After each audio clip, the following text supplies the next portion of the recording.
नमस्कार साथियों, मैं उमेश कुमार आप सभी का द्रोणा पीसीएस के यूट्यूब प्लेटफॉर्म पर स्वागत करता हूं। आशा करता हूं आप सब ठीक होंगे, अच्छी तरह से तैयारी करे होंगे। हम बात कर रहे थे ईओआरओ भर्ती परीक्षा के लिए महत्वपूर्ण नगर पालिका अधिनियम 2009 के बारे में। नगर पालिका अधिनियम को हमने पढ़ना प्रारंभ किया था, अच्छी तरह से हम उसको पढ़ रहे थे, सरल भाषा में हम उसको समझ रहे थे। तो उसी चर्चा को आगे बढ़ाते हुए आज के सेशन को शुरू करते हैं। नगर पालिका अधिनियम 2009। नगर पालिका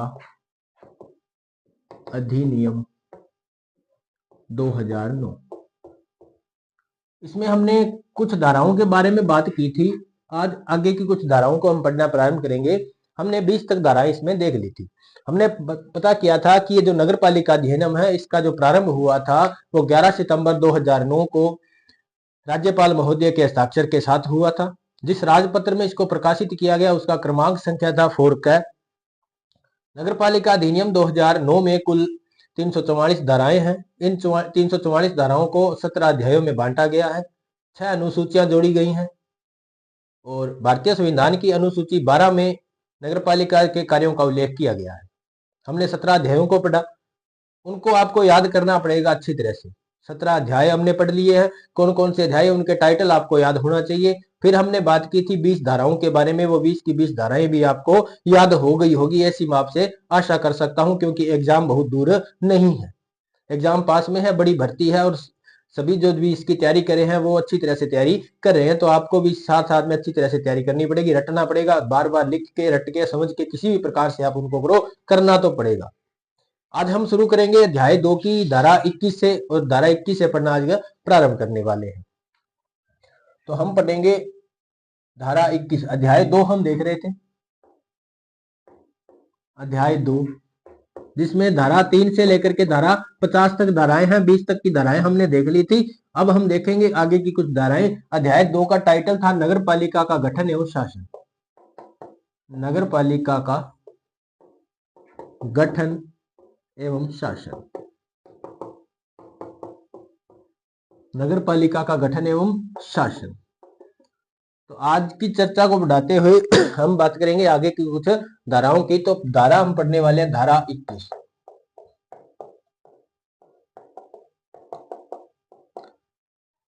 धारा 21। धारा 20 की यदि मैं बात करूं कि धारा 20 में क्या लिखा गया था, तो धारा 20 में लिखा गया था अधिकारी एवं कर्मचारी जो भी अपने जो निर्वाचन नामावली तैयार करने के लिए जिनकी ड्यूटी दी गई है और वो अपने पदीय कर्तव्य का भंग करते हैं, तो उसके लिए उनमें क्या कार्रवाई होगी वो उसके अंदर दिया गया था। तो वो हमने देखा था। आज की सेशन में आगे देखो धारा 21 के बारे में। धारा 21 में लिखा गया है कि नगर पालिका के सदस्य बनने के लिए कौन कौन व्यक्ति योग्य है। इसमें लिखा गया, टाइटल इसका क्या है, तो इसमें लिखा गया है सदस्य बनने हेतु, सदस्य बनने हेतु अर्हित व्यक्ति, अर्हित व्यक्ति, यानी कि सदस्य बनने के लिए कौन व्यक्ति योग्य होगा, सदस्य बनने के लिए कौन व्यक्ति योग्य होगा। यानी जो ओरिजिनल एक्ट में जो भाषा लिखी गई है वो यही लिखी गई है कि सदस्य बनने हेतु अर्हित व्यक्ति। आपसे ऐसा ही पूछा जाएगा, अर्हित, अर्हित का मतलब होता है योग्य। इसका मतलब क्या होता है, योग्य व्यक्ति, यानी कि कौन है जो इस नगर पालिका में किसी वार्ड का सदस्य बनना चाहता है या नगर पालिका का सदस्य बनना चाहता है, तो उसको क्या योग्यता होनी चाहिए। तो इसमें हम देखेंगे, देखो जो नॉर्मल सी है क्या है, एक तो क्या होना चाहिए, देखो उसकी आयु की बात की गई है इसमें कि उसकी आयु कम से कम किसकी कितनी होनी चाहिए, तो 21 वर्ष होनी चाहिए। 21 वर्ष आयु पूरी कर चुकी हो, पूरी कर चुका हो, 21 वर्ष की आयु पूरी कर चुका हो। फिर बात करते हैं वो क्या हो, तो वार्ड का निवासी होना चाहिए, वार्ड का निवासी होना चाहिए। जिस वार्ड से वो चुनाव लड़ रहा है उस वार्ड का क्या होना चाहिए, वो निवासी होना चाहिए। ये भी बात इसमें मेंशन की गई है। इसी के साथ साथ में एक चीज और मेंशन की गई है, वो क्या की गई है, देखो आयु उसकी 21 वर्ष होनी चाहिए, वार्ड का निवासी होना चाहिए, और यदि कोई किसी सीट पर आरक्षण के लिए व्यवस्था की गई है, यदि कोई सीट आरक्षित की गई है तो उस आरक्षित सीट के लिए वो उस वर्ग का होना चाहिए। तो देखो क्या लिखा गया है, लिखा गया आरक्षित सीट हेतु, आरक्षित सीट हेतु उस वर्ग का होना चाहिए, उस संबंधित वर्ग का होना चाहिए, होना चाहिए। जैसे यदि ओबीसी के लिए आरक्षित की गई है तो ओबीसी का व्यक्ति होना चाहिए, एससी के लिए कोई सीट आरक्षित की गई है तो एससी के लिए एससी का व्यक्ति होना चाहिए, यदि एसटी कैटेगरी के लिए यदि वो कोई सीट आरक्षित की गई है तो वो व्यक्ति एसटी कैटेगरी से होना चाहिए, यदि महिलाओं के लिए की गई तो महिला होनी चाहिए। तो ये सारी बातें इसमें लिखी गई है कि जिस आरक्षित सीट के लिए वो चुनाव लड़ रहा है उससे संबंधित वर्ग का वो होना चाहिए। इतने ही लिखा गया है धारा 21 के बारे में, बस आपको इतना याद रखना है। धारा 21 में क्या है तो 2(1) क्या है, इसकी योग्यताएं है, कोई 2(1) योग्यताएं हैं, 2(1) इसकी योग्यताएं हैं। तो धारा 21 में आप याद रख लेना, अर्हित व्यक्ति या योग्य व्यक्ति सदस्य बनने हेतु योग्यता क्या चाहिए, जो इस नगर पालिका अधिनियम 2009 में लिखी गई है, 21 वर्ष आयु पूरी कर चुका हो। दूसरा उसमें क्या हो, वार्ड का निवासी होना चाहिए। और तीसरी जो योग्यता इसमें लिखी गई है कि आरक्षित सीट हेतु यदि चुनाव लड़ रहा है तो उस आरक्षित वर्ग का होना चाहिए। बस इतनी ही इसमें बात लिखी गई है। तो इसको आपने लिख लिया होगा, याद हो गई होगी, वैसे इतनी कोई कठिन ये धारा नहीं है कि इतना ही लिखा गया है कि धारा 21 में लिखा गया सदस्य बनने हेतु अर्हित व्यक्ति, बस इतना इसके अंदर लिखा गया है। जो भी 21 वर्ष आयु पूरी कर चुका होगा वो उस वार्ड में, जो जिस वार्ड में वो रह रहा है उस वार्ड में अब चुनाव लड़ने के लिए योग्य माना जाएगा। तो ये हुआ इसके बारे में। अब देखते हैं धारा अगली अगली जो धारा हम पढ़ने वाले हैं, इसी में एक और सेक्शन जोड़ा गया है धारा 21 क नाम से, तो वो हम देखने वाले हैं। तो इसका स्क्रीनशॉट आपने ले लिया होगा। अब देखते हैं आगे धारा 21 क के बारे में। धारा 21 में लिखा गया है कि सदस्य बनने हेतु अर्हित व्यक्ति, और धारा 21 क में लिखा गया है विशेष योग्यता। कुछ विशेष योग्यताओं के बारे में दिया गया है, वो देखो क्या है। तो धारा 21 क, धारा 21 में विशेष योग्यता की बात की गई है। विशेष योग्यता, अब इस विशेष योग्यता में लिखा गया है, पहली तो इसमें आयु लिखी गई है कि कुछ स्थानों पर चुनाव लड़ने के लिए जो विशेष योग्यताएं हैं उनमें देखो क्या है कि न्यूनतम जो आयु है वो 21 वर्ष से 35 वर्ष होनी चाहिए। यानी कि कुछ ऐसे स्थान जो आरक्षित किए गए हैं विशेष, जिस यहाँ पे विशेष योग्यता से चुनाव होने हैं। तो विशेष योग्यता को इसमें ज्यादा परिभाषित नहीं किया गया, लेकिन जो भी बातें इसमें लिखी गई है हम उसके बारे में डिटेल से देखने वाले हैं। तो इस विशेष योग्यता से जो सीटें भरी जाएंगी उनके लिए जो योग्य व्यक्ति होंगे उनमें क्या किया जाएगा कि उसकी न्यूनतम आयु उसकी होनी चाहिए 21 वर्ष, और 21 वर्ष से वो कितने आयु का होना चाहिए, 35 वर्ष का होना चाहिए। 21 वर्ष से 35 वर्ष का व्यक्ति होना चाहिए जो इस विशेष योग्यता से भरी जाने वाली सीट के लिए योग्य माना जाएगा। अब बात करते हैं इसमें आगे कि कितनी सीटें भरी जाएंगी। इसमें लिखा गया है यदि कोई सीट एससी, एसटी या ओबीसी और महिला वर्ग के लिए यदि आरक्षित की गई है और उनमें जो सीटें आरक्षित की गई है उनमें अधिक से अधिक कितने व्यक्ति इसमें भरे जाएंगे, तो 2 से अधिक व्यक्ति इस विशेष योग्यता के द्वारा या 2 से अधिक सीटें विशेष योग्यता के द्वारा नहीं भरी जाएंगी। कहां के लिए, जो क्षेत्र एससी, एसटी, ओबीसी और महिला के लिए जो आरक्षित स्थान है। एससी, एसटी, ओबीसी एवं महिला वर्ग के लिए आरक्षित सीटों में, आरक्षित स्थानों में, आरक्षित स्थानों या सीटों पर 2 से अधिक व्यक्ति, 2 से अधिक सीट विशेष योग्यता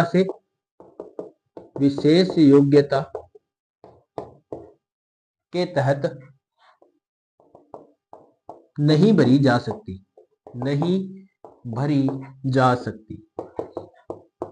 इसका सीधा सा मतलब यही है कि कोई यदि सीट जो एससी, एसटी, ओबीसी और महिला वर्ग के लिए आरक्षित है उस स्थान पर क्या होगा, 2 से अधिक सीटें, यानी कितनी सीटें भरी जा सकती है, अधिक से अधिक, तो 2 सीटें भरी जा सकती है, 2 से ज्यादा सीटें नहीं भरी जाएंगी।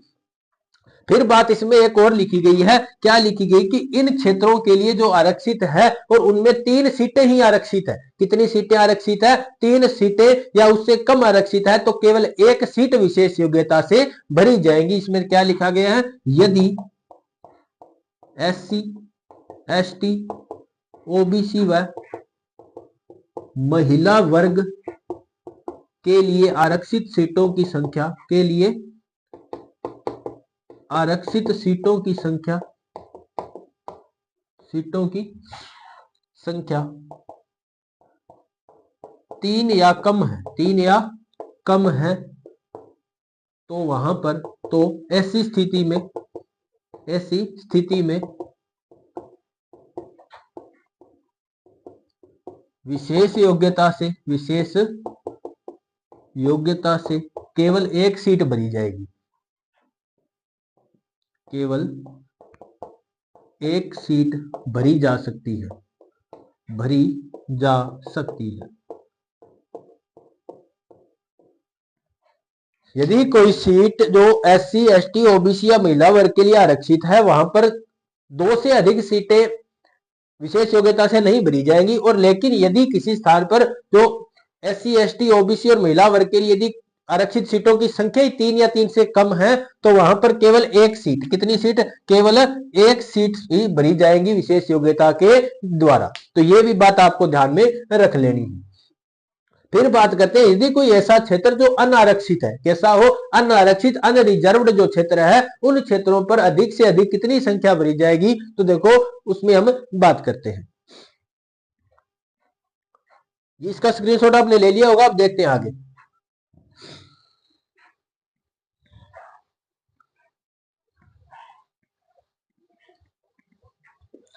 अब है कि यदि कोई अनारक्षित सीटों की संख्या 5 से कम है, कितनी है, 5 से कम है, तो वहां पर केवल एक सीट ही विशेष योग्यता के द्वारा भरी जाएंगी, और यदि 5 से ज्यादा है तो प्रत्येक 5 सीटों पर एक सीट विशेष योग्यता के द्वारा भरी जाएंगी। क्या लिखा गया है इसमें, लिखा गया है यदि अनारक्षित है, सिर्फ अनारक्षित, अनारक्षित सीटों की संख्या, सीटों की संख्या, संख्या यदि 5 से कम है, 5 से कम है, तो वहां पर, वहां पर एक सीट, एक सीट विशेष योग्यता से भरी जाएगी, विशेष योग्यता से भरी जाएंगी, भरी जाएगी। यदि, यदि अनारक्षित सीटों की संख्या सॉरी, अनारक्षित सीटों की संख्या 5 से अधिक है, 5 से अधिक है, तो वहां पर, तो वहां पर या ऐसी स्थिति में प्रत्येक 5 पर, प्रत्येक 5 सीटों पर, ऐसे लिखो, प्रत्येक 5 सीटों पर एक सीट, एक सीट विशेष योग्यता के तहत भरी जाएगी, विशेष योग्यता के तहत भरी जाएगी, भरी जाएगी। आशा करता हूं समझ में आएगी, इतनी ज्यादा कोई टफ इसमें भाषा नहीं है। क्या लिखा गया, यदि अनारक्षित सीटों की संख्या यदि 5 या 5 से कम है, तो एक सीट विशेष योग्यता से भरी जाएगी, और यदि 5 से अधिक है, यदि जैसे आप ऐसे समझो, यदि 5 ही सीटें हैं, फिर तो वहां पे कितनी सीट विशेष योग्यता से भरी जाएगी, एक सीट।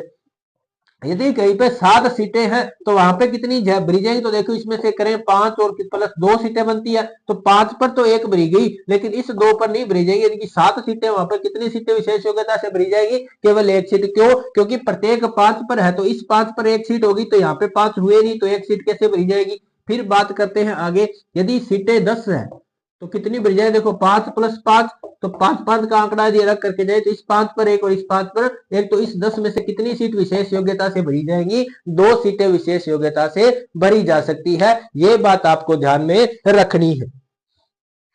तो यही है अनारक्षित सीटों के बारे में, ये हम इसमें देख लेते हैं। समझ में आ गई होगी बात, आपने इसको लिख भी लिया होगा। बढ़ते हैं आगे, देखते हैं अगली धारा के बारे में। तो अब हम देखेंगे धारा 22 को।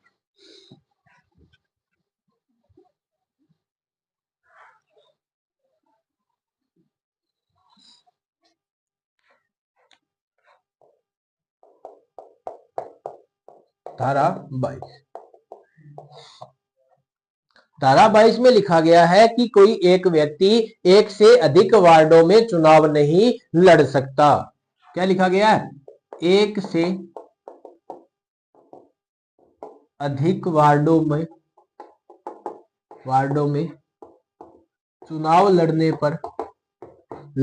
पर प्रतिबंध यही लिखा गया है नगर पालिका अधिनियम 2009 के ओरिजिनल एक्ट में। यही लिखा गया है धारा 22 में। एक से अधिक वार्डों में चुनाव लड़ने पर प्रतिबंध है, यानी कि आप समझ सकते हो। इसको याद करने के लिए क्या लिखो, तो दो है, मतलब दो वार्डों में कोई भी व्यक्ति चुनाव नहीं लड़ सकता, वो केवल एक ही वार्ड में और उसी वार्ड में जिसमें वो रह रहा है। हमने धारा 21 को देखा, उसमें देखा कि सदस्य बनने के लिए व्यक्ति उस वार्ड का निवासी होना चाहिए जिसमें वो चुनाव लड़ने जा रहा है। तो देखो दो वार्डों में तो रह नहीं सकता, एक ही वार्ड में रहेगा, एक ही वार्ड का निवासी हो सकता है, तो वो केवल एक ही वार्ड में चुनाव लड़ सकता है, दो वार्डों में चुनाव नहीं लड़ सकता। यानी कि दो वार्डों में चुनाव नहीं लड़ सकता, आप ऐसा ध्यान में रख सकते हो। तो यही बात इसमें लिखी गई है कि कोई व्यक्ति एक से अधिक वार्डों में चुनाव नहीं लड़ सकता। कोई व्यक्ति एक से अधिक वार्डों में चुनाव नहीं लड़ सकता।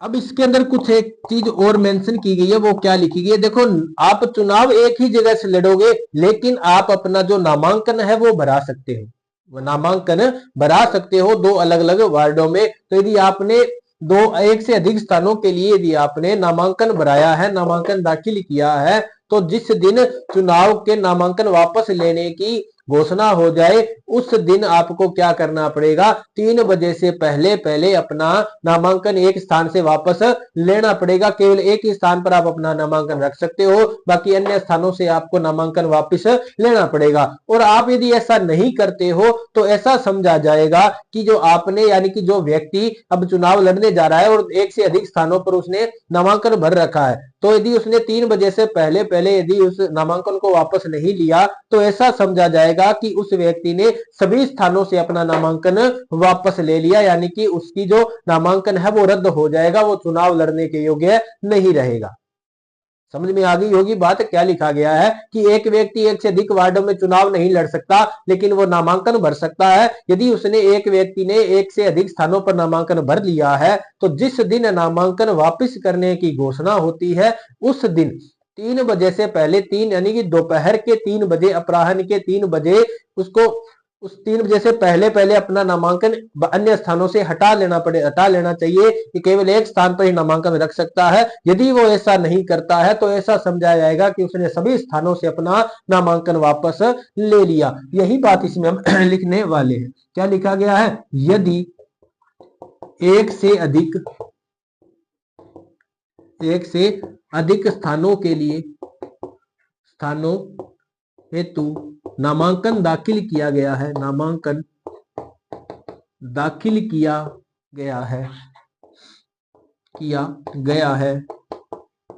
तो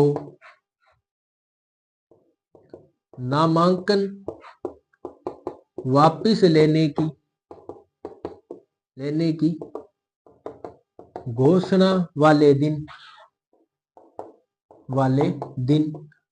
अपराह्न, या आप लिख सकते हो इसको दोपहर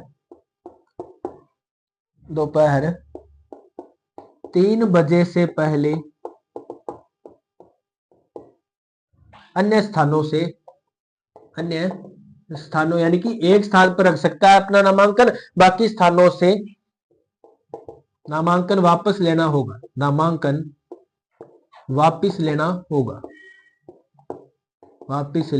होगा। यदि ऐसा नहीं किया जाता है तो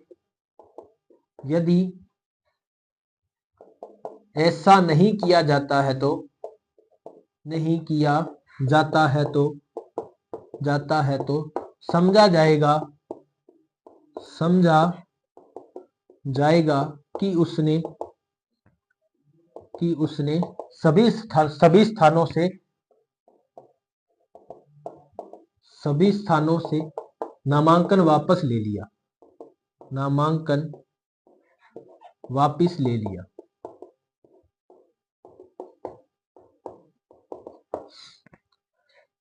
एक स्थान से अधिक स्थानों पर चुनाव नहीं लड़ सकता। यदि उसने नामांकन भरा है तो उसको जिस दिन जिस दिन नामांकन वापस लेने की घोषणा होगी उस दिन दोपहर के 3 बजे, ये याद रख लेना अच्छी तरह से। टाइम पूछा जा सकता है कितने बजे से पहले, तो दोपहर के 3 बजे से पहले अन्य स्थानों से नामांकन वापस लेना पड़ेगा। यदि ऐसा नहीं करता है तो ऐसा समझा जाएगा कि उसने सभी स्थानों से अपना नामांकन वापस ले लिया, अब वो चुनाव नहीं लड़ सकता। ये आप ध्यान में रख लेना। तो ये है धारा 22 के बारे में, जिसको हमने अच्छी तरह से देखा है। आप इसका स्क्रीनशॉट ले सकते हो, लिख लिया तो बहुत ही अच्छा है। अब बढ़ते हैं आगे, देखते हैं धारा 23 के बारे में।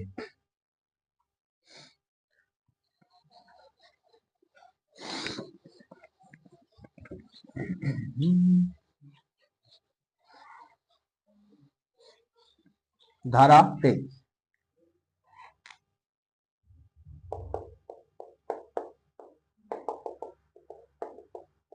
धारा 23 में लिखा गया है कि यानो ध्वनि विस्तारकों आदि के उपयोग पर प्रतिबंध, यानी कि जिस दिन चुनाव की अधिसूचना जारी हो जाती है उस दिन के बाद आप होर्डिंग्स नहीं लगा सकते, प्रचार नहीं कर सकते। कहने का मतलब है कि अपना प्रचार नहीं कर सकते, यही बात इसमें लिखी गई है। आप यदि चुनाव, गांव में आपने चुनाव देखा होगा तो जिस दिन चुनाव की अधिसूचना जारी होती है उस दिन के बाद में जो भी वाहन जो उनके प्रचार करने में लगे हैं या जो लाउड स्पीकर जो लगाए गए हैं, होर्डिंग्स पोस्टर वगैरह लगाए गए हैं, उन सभी पर क्या कर दिया जाता है, प्रतिबंध कर दिया जाता है। यही बात इसमें लिखी गई है।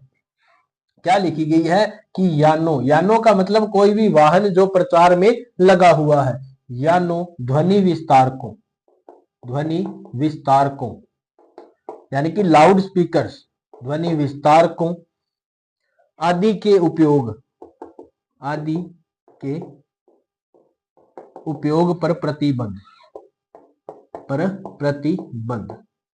और यह प्रतिबंध कब से प्रभावी होगा, तो जिस दिन चुनाव की जो अधिसूचना जारी हो जाती है उस दिन के बाद में।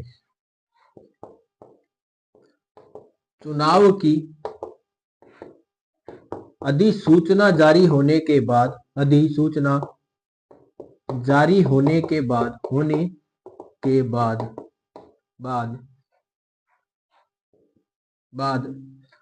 प्रचार सामग्री का प्रयोग नहीं किया जाता, यानी कि जब तक चुनाव संपन्न नहीं हो जाता के बाद, जब तक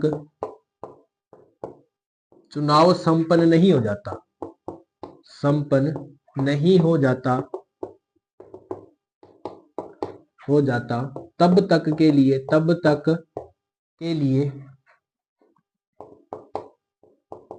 लिए यानो ध्वनि विस्तारकों,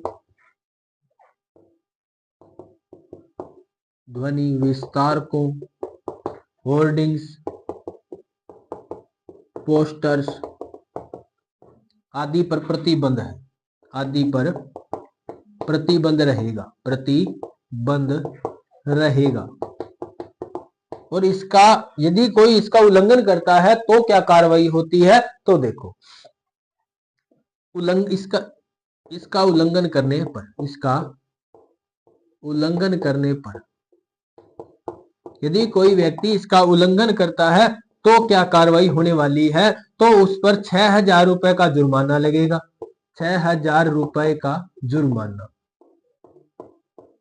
उस पर कितना लगेगा, तो 2,000 रुपए का जुर्माना। कितना, 2,000 रुपए का जुर्माना और 6 वर्ष तक चुनाव प्रतिबंध, 6 वर्ष तक चुनाव प्रतिबंध, कि अगले 6 वर्ष तक वो व्यक्ति चुनाव नहीं लड़ सकता। यदि उसने धारा 23 का क्या किया गया है, उल्लंघन किया गया है, तो उस पर क्या कार्रवाई होगी, 2,000 रुपए का जुर्माना और अगले 6 वर्षों के लिए वो चुनाव नहीं लड़ सकता। ऐसा इसके अंदर उल्लेखित किया गया है धारा 23 में। तो आप इसको याद रख सकते हो धारा 23 को, कि यानो ध्वनि विस्तारकों आदि के उपयोग पर क्या किया गया है, प्रतिबंध किया गया है। क्या किया गया है जी, प्रतिबंध लगाया गया है। ये आपको याद रखना ही पड़ेगा। तो धारा 23 में लिखा गया यानो ध्वनि विस्तारकों आदि के उपयोग पर प्रतिबंध। इसका स्क्रीनशॉट ले लिया होगा, आपने लिख लिया होगा, समझ भी गए होंगे, याद भी हो गया होगा। बढ़ते हैं आगे। अब देखो इसी के साथ साथ यदि मैं आपसे बात करूं कि धारा 3 में क्या लिखा गया, तो धारा 3 में क्या लिखा गया था? परिसीमन, नगर पालिका का परिसीमन। फिर बात करूं धारा 13 में क्या लिखा गया था? धारा 13 में क्या लिखा गया था? धारा 13 में लिखा गया था नामावली में नाम कैसे जुड़ेगा। और धारा 23 में लिखा गया यानो ध्वनि विस्तारकों के उपयोग पर प्रतिबंध। तो इस प्रकार इनको रिलेट करते हुए आपको पढ़ना पड़ेगा। और बात करें कि अध्याय 3 में क्या लिखा गया था, अध्याय 3 में क्या लिखा गया था, तो आप उसका कमेंट सेक्शन में जवाब देंगे। तो ये होगी बात। अब देखते हैं आगे। आगे हम देखेंगे धारा 24 के बारे में। देखो हमने पढ़ी थी धारा 14, जिसमें हमने देखी थी कि निर्वाचन सूची में नाम जुड़वाने के लिए कौन कौन व्यक्ति योग्य है। उसमें कुछ योग्यताओं के बारे में यानी कि निर्हर्ताओं के बारे में चर्चा थी। उसमें बताया गया था कि कौन लोग अपना नाम निर्वाचन सूची में नहीं जुड़वा सकते। और इसी प्रकार से धारा 24 है, धारा 24। इसमें लिखा गया है कि सदस्य बनने हेतु साधारण निर्योग्यता यानी कि सदस्यों के हेतु क्या है, साधारण अयोग्यताएं इसके अंदर दी गई है।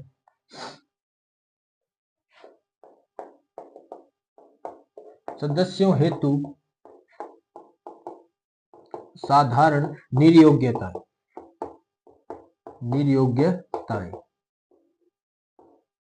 इसमें कुछ निर्योग्यताओं के बारे में चर्चा की गई है, वो हम देखते हैं कौन कौन सी। यानी कि ऐसे व्यक्ति जो सदस्य बनने के लिए लायक नहीं होंगे या योग्य नहीं होंगे, जो इस धारा का क्या करते हैं, उल्लंघन करते हैं। इस धारा में जो बातें लिखी है उनसे संबंध वो रखते हैं। तो इसमें क्या लिखा गया है कि अगर किसी व्यक्ति को 6 माह या अधिक का कारावास हो चुका हो, यानी कि क्या लिखा है कि 6 माह तक का कारावास हो चुका हो, या कोई ऐसा उसके ऊपर जैसे कोई वाद है या कोई ऐसी कुछ पे कार्यवाही चल रही है जिस पर क्या हो, यानी ऐसा कोई इस पे जो मुकदमा है या मामला ऐसा विचाराधीन है जिसमें अधिकतम 5 साल की सजा हो सकती हो। कितनी हो सकती हो? जब 5 साल की सजा हो सकती हो, हुई न हो, लेकिन उस मामले में अधिकतम जो जो सजा है वो कितनी हो? 5 वर्ष की हो। फिर बात किया गया है कि इसमें एक एक्ट बताया गया है, कौन सा? तो खाद्य अपमिश्रण अधिनियम। खाद्य अपमिश्रण अधिनियम के बारे में बात की गई जो 1954 का था। यदि उसके तहत किसी ने अपराध किया है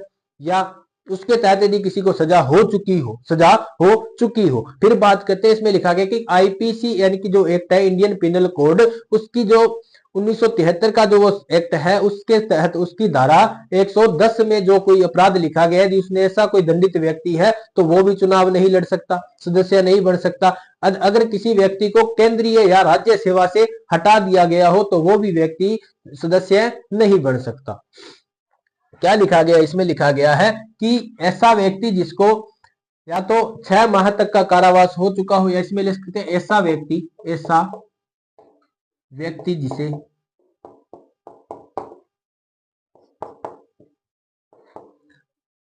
कम से कम 6 माह का कारावास हो चुका हो, कारावास हो चुका हो। फिर ऐसा मामला विचाराधीन हो, ऐसा मामला न्यायालय में विचाराधीन हो, विचाराधीन यानी कि अभी उस पर विचार हुआ नहीं है, उस पर फैसला सुनाया गया नहीं है, विचाराधीन हो, जिसमें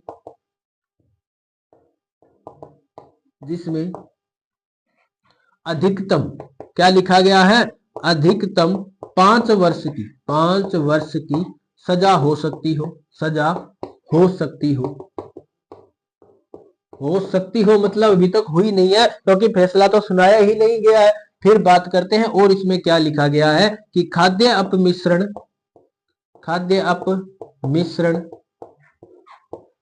अधिनियम 1954 के तहत के तहत सजा हो चुकी हो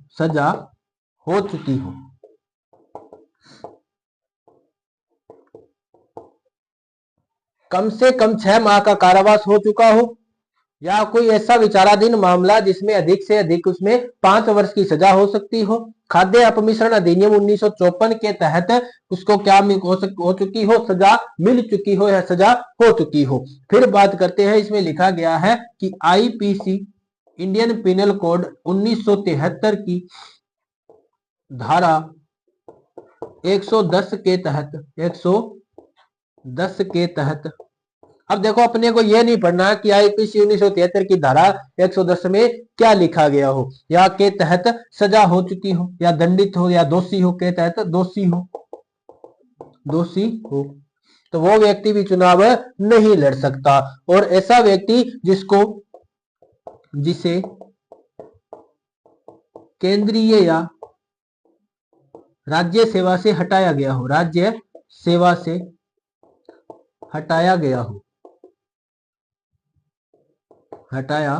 हो, यानी कि वो पहले नौकरी लगा था, वो चाहे केंद्र सरकार के तहत था चाहे राज्य सरकार के तहत था, नौकरी लगा हुआ था, गवर्नमेंट जॉब में था, उसको हटा दिया गया, उस सेवा से उसको हटा दिया गया, तो अब क्या होगा, वो भी व्यक्ति इस नगर पालिका में सदस्य नहीं बन सकता। ये भी बातें आपको ध्यान में रख लेनी है। तो इसका एक बार आप स्क्रीनशॉट लो, उसके बाद देखते हैं आगे की कुछ और क्या प्रावधान है। इसका स्क्रीनशॉट आपने ले लिया, अब बढ़ते हैं आगे, देखते हैं कुछ और प्रावधान।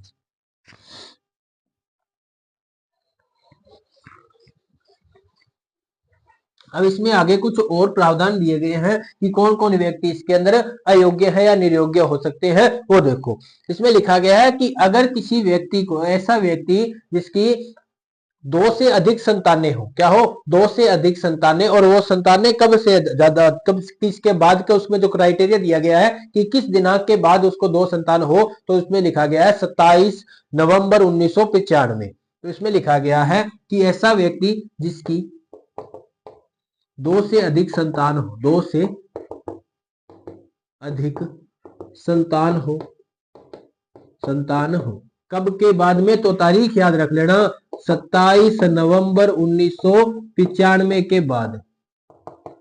पूछा जा सकता है कि 2 से अधिक संतानों का जो क्राइटेरिया दिया गया है सदस्य बनने के लिए, निर्योग्यता के लिए, तो कब से है, तो वो दिनांक कब है, 27/11/1995 की। तो 27/11/1995 के बाद यदि किसी व्यक्ति के 2 से अधिक संतानें हैं तो वो नगर पालिका का सदस्य नहीं बन सकता, नगर पालिका सदस्य बनने के लिए वो निर्योग्य घोषित हो जाएगा। और इसके बाद लिखा गया है कि कोई व्यक्ति क्या हो, पागल हो, या क्या हो, मानसिक विक्षिप्त हो, मानसिक विक्षिप्त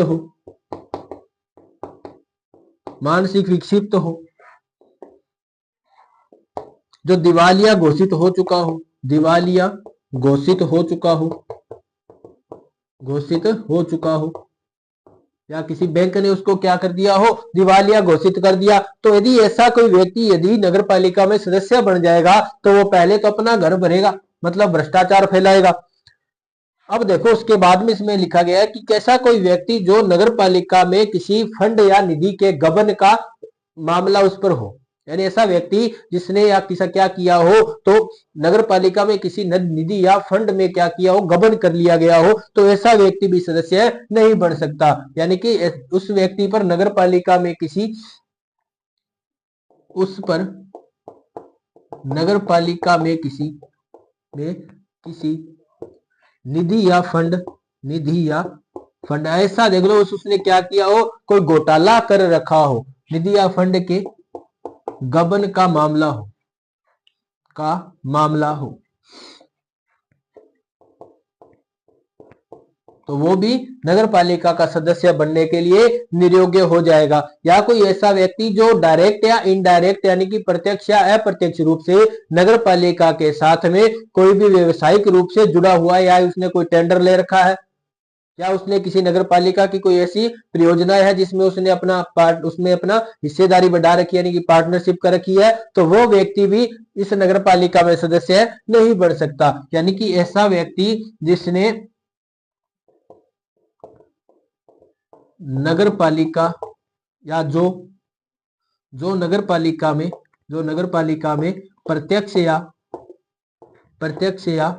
अप्रत्यक्ष रूप से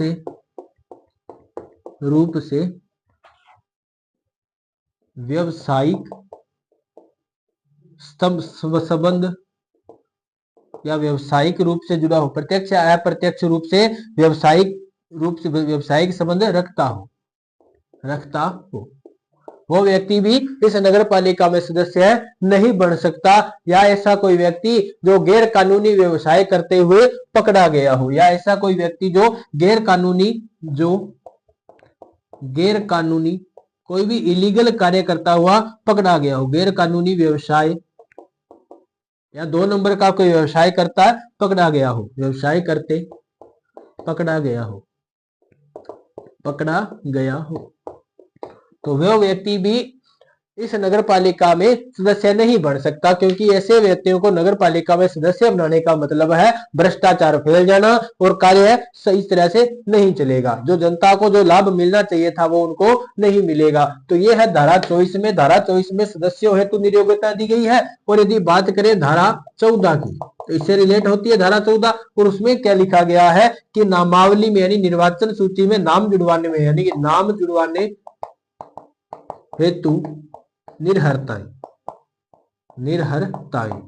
तो वो इसमें लिखी गई है धारा 14 में। और धारा 24 के अंदर भी कुछ जो नियोग्यताओं के बारे में चर्चा की गई है, तो इनको आप याद रख लेना। अच्छी तरह से आपको याद करना पड़ेगा, रटना पड़ेगा, बार बार लिख लिख के इसको याद करना पड़ेगा। धाराएं ज्यादा है, समय कम है, अच्छी तरह से पढ़ना पड़ेगा। यदि एक साथ यदि आप पूरी एक्ट को पढ़ लेते हो, एक दिन में 2 घंटों में आप पढ़ लिया, 2-2.5 घंटों में 3 घंटों में पढ़ लिया, आपने नोट्स मंगा रखे हैं, बुक मंगवा रखी होगी, यदि आप उस प्रकार से यदि पढ़ते हो तो आप अच्छी तरह से उसको याद नहीं कर सकते।